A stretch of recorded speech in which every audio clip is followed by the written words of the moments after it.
આજે નોમ છે, ચૈત્રી નોમ, અને ઘનશ્યામ મહારાજનો જન્મદિવસ છે.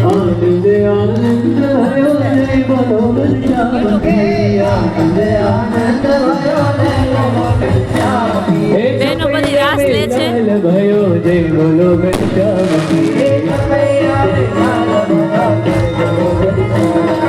ભક્તિ કરે